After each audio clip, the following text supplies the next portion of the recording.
ሰላም የዴሊ ፎረም ቤተሰቦች ከ300 ሺህ በላይ ናይጄሪያውያን ከደቡብ አፍሪካ ወደ አገራቸው መመለሳቸው ናይጄሪያ አስታወቀች። ናይጄሪያ ስደተኛውና የመጨረሻ ነው ባለችው ጉዞ ወደ አገራቸው ለመመለስ ፈቃደኛ የሆኑ 306 ሰዎች ወደ ናይጄሪያ መመለሳቸውን አስታውቃለች። ተመላሾቹ ረቡዕ ረፋድ ላይ በሌጎስ በሚገኘው ሙርታል ሙሐመድ ዓለም አቀፍ አውሮፕላን ማረፊያ ደርሰዋልም ተብሏል። በደቡብ አፍሪካ መጤጠል ዘመቻ ዳግም ካገረሸ በኋላ ወደ አገራቸው በፈቃደኝነታቸው የሚመለሱ የናይጄሪያውያን ቁጥር ከ1200 በላይ መድረሱንም ነው የተነገረው። በደቡብ አፍሪካ በዚህ ዓመት አጋማሽ ላይ የተጀመረው መጤጠል እንቅስቃሴ በብዛት ሰላማዊ የነበረ ቢሆንም ነገር ግን በአንዳንድ አካባቢዎች ብጥብጥ፣ ማስፈራራትና የሰው ሕይወት ወደ ማጥፋትም ተላልፎ ነበር። የደቡብ አፍሪካ ፖሊስ በተፈጠሩ ክስተቶች ዙሪያ ምርመራ እያደረገ መሆኑንም አስታውቆ ነበር።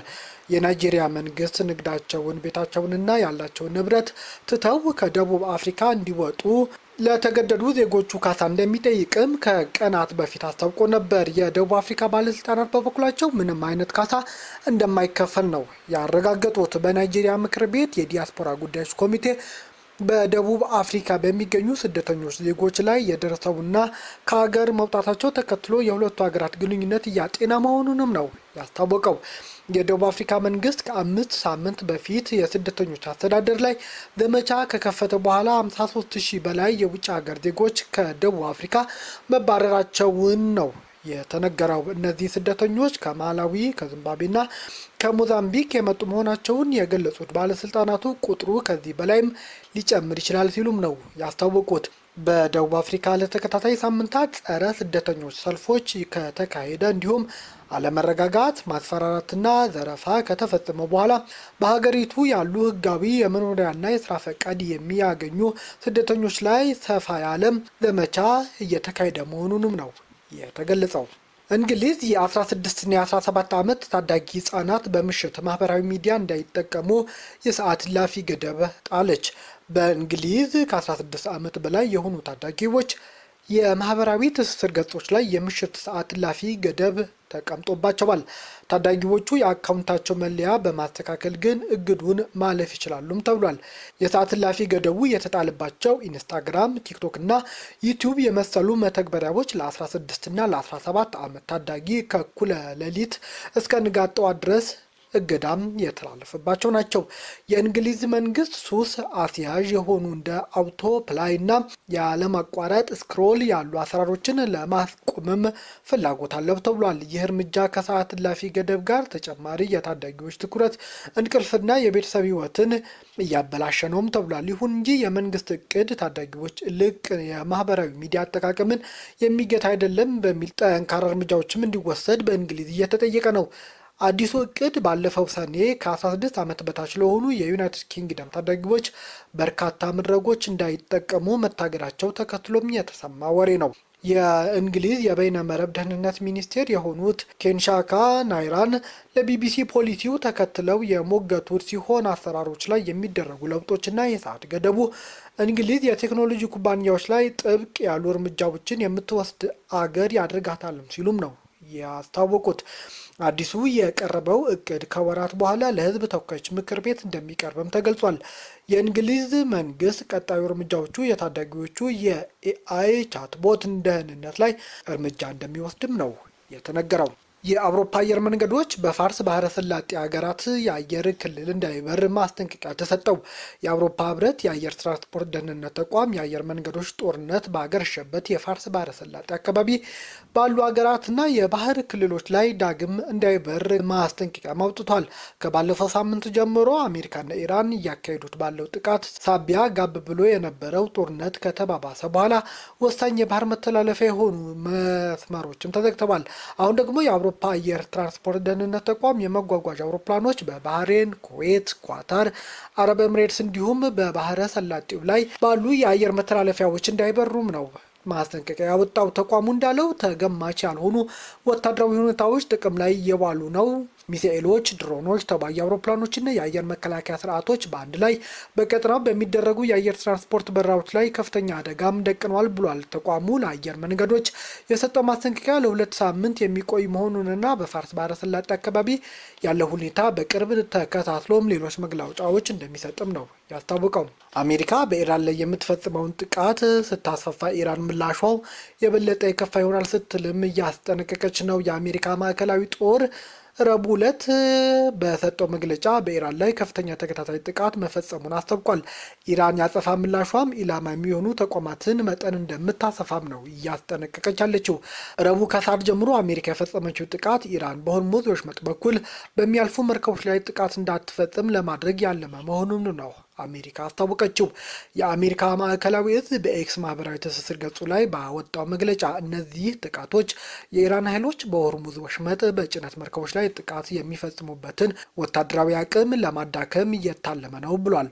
የኢራን አብዮታዊ ዘብ አሜሪካ በኢራን ላይ ማካሄድ የቀጠለችውን ጥቃት ኢራን በአጸፋ ጥቃት ኢላማ የምታደርጋቸውን ተቋማት እንደምታሰፋም ነው ያስጠነቀቀው። በዚህም በአካባቢው የሚገኙ የአሜሪካ አጋር የሆኑ አገራት የነዳጅና የጋዝ ምርቶች ማብጫዎች፣ ማጣሪያዎችና መተላለፊያዎች ኢላማ ሊሆኑ እንደሚችሉም ነው የተናገረው።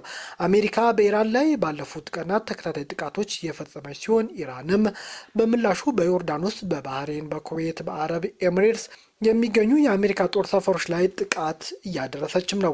በአሜሪካና በኢራን መካከል የተደረሰው የተኩስ አቁም ካበቃ በኋላም በቀጠለው ጥቃት በሆርሙዝ ወሽመጥ በኩል የሚያልፉ መርከቦች የጥቃት ኢላማም የሆኑ ነው። አሜሪካ የኢራን ጥቃት ለመከላከል በሆርሙዝ ላይ ጥበቃ እያካሄደች መሆኗንና ወደ ኢራን የሚያቀኑ እና ከኢራን የሚነሱ ሁሉም መርከቦች በመተላለፊያው በኩል እንዳያቋርጡም እገዳ ጥላለች። ታዲያ አሜሪካ ይህንን ተከትሎ $130 በላይ የሚያወጣ የኢራን ነዳጅ ሀብት ላይ ማዕቀብ መጣሏን የአሜሪካ ግምጃ ቤት ኃላፊ ስኮት ቤስት አስታውቀዋል። ስኮት ቤስት በኤክስ ገጻቸው ላይ ባሰፈሩት መግለጫ እንዳሉት የአሜሪካ ግምጃ ቤት የዲጂታል ሀብት ብዝበዛን ጨምሮ የኢራን ህገወጥ የፋይናንስ እንቅስቃሴዎች ለመግታት እየጣረ ነው ብለዋል።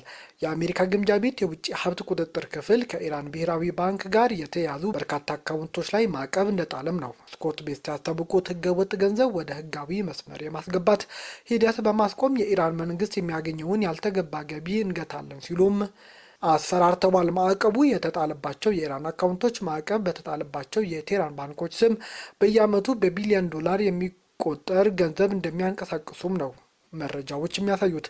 የኢራን መንግስት ህገወጥ የፋይናንስ እንቅስቃሴ ለማሳለጥ በወረቀት ላይ ብቻ ያሉ ሀሰተኛ ኩባንያዎች መጠቀማቸውንም ነው የሚነገረው። ታዲያ አሜሪካ ኢራን ወደ ውይይቱ ካልተመለሰች የኃይል ማመንጫዎቿና ድልድዮቿ ላይ የሚቀጥል የሳምንታት ጥቃት እንደምትሰነዝርም ዶናልድ ትራምፕ አስጠንቅቀዋል። ትራምፕ ይህንን ያሉት ከፎክስ ኒውስ ጋር ባደረጉት ቃለ ምልልስ ነው።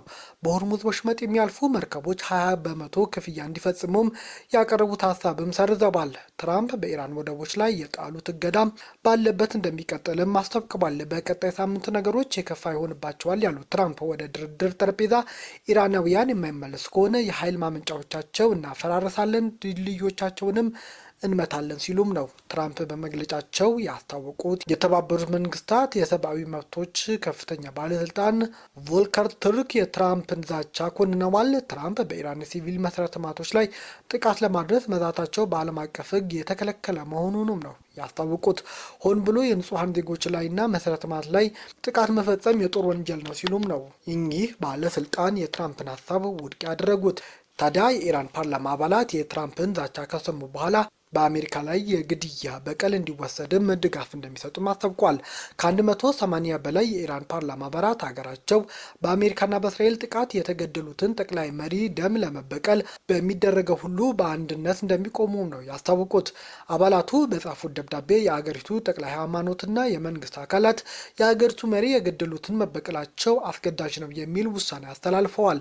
ለሚወሰደው ተግባር እነሱም እርምጃ ሙሉ ለሙሉ ድጋፍ እንደሚሰጡም ነው በደብዳቤያቸው ያስታወቁት። አሜሪካና እስራኤል ባለፈው የካቲት ወር መጨረሻ ላይ ለወራት የዘለቀውን ጦርነት በኢራን ላይ በከፈቱት የመጀመሪያ ዕለት የኢራኑን ጠቅላይ መሪ አያቶላ አልሐሚኒን ጨምሮ ሌሎች ከፍተኛ የኢራን ባለስልጣናትና የጦር መሪዎችን ገድለዋል። ጠቅላይ መሪው ከተገደሉ ከ4 ወር በኋላም ነበር ሰሞኑን ቀብራቸው የተፈጸመው። የኢራን ባለስልጣናት በሚሊዮን የሚቆጠሩ ሰዎች ታድመውበታል ባሉት የስንብት ስነ ስርዓት ላይ የተገኙት ኢራናውያን ለተፈጸመው ግድያ መንግስታቸው የበቀል እርምጃ እንዲወስድም የቀይ ባንዲራን በማውለብለብ ጠይቀዋል። በተያያዘም ኢራን ፕሬዝዳንት ትራምፕ ለመግደል አዲስ እቅድ ስለማውጣታቸው እስራኤል ያገኘሁት ያለችው መረጃ ለአሜሪካ መስጠቷን ዎል ስትሪት ጆርናል ከቀናት በፊት መዘገቡም የሚታወስ ነው። ታዲያ እስራኤል ለማንኛውም የኢራን ጥቃት የምትሰጠው ምላሽ እጅግ ኃይለኛ እንደሚሆንም ኔታንያሁ አስጠንቅቀዋል። የእስራኤል ጠቅላይ ሚኒስትር ቤንያሚን ኔታንያሁ ኢራን አስቀድማ ጥቃት የምትፈጽም ከሆነ አገራቸው የምትፈጽመው የአጸፋ ምላሽ ከዚህ ቀደም ከነበረው የበለጠ የከፋ እጅግም ኃይለኛ ይሆናል ሲሉም ነው ያስፈራሩት። ለኢራን መሪዎች ይህንን እናገራለሁ ያሉት ኔታንያሁ የምታጠቁን ከሆነ አሁን ነገሮች ዝም ማለታችን እንዳትተማመኑ ሲሉ በማህበራዊ ገጻቸው ላይ በለጠፉት ቪዲዮ ተናግረዋል። ከዚህ ቀደም ኢራን ጥቃት ስትፈጽም የተወሰደው አጸፋ ቀድሞውንም ኃይለኛ የነበረ ቢሆንም በቀጣይ የሚኖረው የእስራኤል ምላሽ ግን ከዚህ በፊት ከነበረው የመረረ ይሆናል ብለዋል። አንድ አካል ሲያጠቃን በሁለት እጥፍ መልሰን የምናጠቃበት ቀን አልፈዋል ሲሉም ተደምጠዋል። ይህንን በኢራን የከፋ ጥምረት ላይ እናደርገዋለን። ሊጎዳን በሚፈልግ ማንኛውም አካል ላይ ማድረጋችንን እንቀጥላለን። የምናደርገው እንደዚህ ነው በማለት በቪዲዮ መልእክታቸው አስተላልፈዋል። ታዲያ እስራኤል ለኢራን መረጃ አሳልፎ ሰጥቷል ብላ የጠረጠረችው የእስራኤል ወታደር ፍርድ ተፈርዶበታል። ለኢራን በመሰለል የተከሰሰው አንድ የእስራኤል ጦር ሰራዊት አባል በወታደራዊ ፍርድ ቤት የ5 ዓመት እስር እንደተፈረደበት የእስራኤል መከላከያ ኃይል አስታውቋል።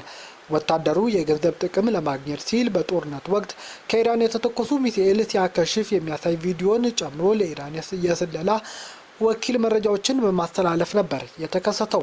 የእስራኤል መከላከያ ኃይል እንዳለው ከሆነ ወታደሩ ሚስጥራዊ የደህንነት መረጃዎችን፣ ቪዲዮዎችንና ፎቶግራፎችን በመላክ ገንዘብ እንደሚያገኝ የሚገልጽ በርካታ የቴሌግራም መልእክትን ልውውጦች ተገኝቶበታል ተብሏል። በዚህም ወታደሩ ባለፈው ዓመት ሰኔ ወር ላይ እስራኤል ከኢራን ጋር ባደረገችው የ12 ቀናት ጦርነት ወቅት 2 ቪዲዮዎች እንደላከና ለእነሱም ክፍያ እንደተቀበለም የእስራኤል ጦር ተናግሯል። በጦርነቱ ወቅት በኢራን ጥቃት በተጎ ቦታዎች በሚደረጉ የቪዲዮ ቀረጻ ላይ ከባድ ገደቦች ተጥለው የነበረ ቢሆንም ወታደሩ በከተማ አካባቢዎች የተቀረጹ በርካታ ቪዲዮዎች ለኢራናውያን ወኪሎች አጋርቷል ስትልም ነው እስራኤል ፈረደችበት። ቤተሰቦቻችን ዜናዎቻችን ከወደዳችሁ ላይክ አድርጉ፣ ለሌሎች ተደራሽ እንድንሆንም ሼር አድርጉ። አዲስ ሆናችሁ ደግሞ ሰብስክራይብ በማድረግ ቤተሰብ ይሁኑ። ሰናይ ጊዜ